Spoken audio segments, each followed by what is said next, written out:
Hello guys, in this video I am going to show you how to print your note on the TickTick application.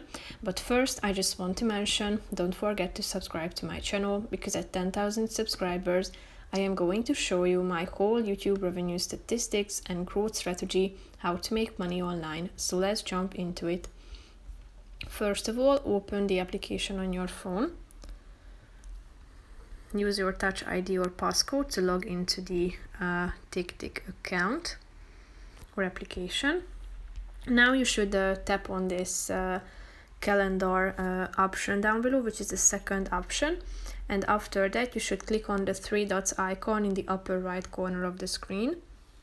Tap on print, which is the fifth option.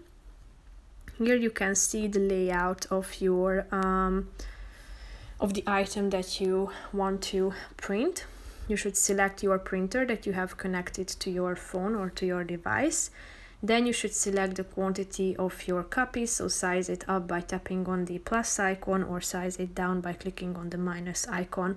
And if you are ready to print out your note, then click on the button print that you can see in the upper right corner of the screen.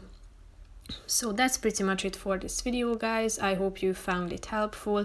If you did, consider subscribing and see you in the next video. Bye bye.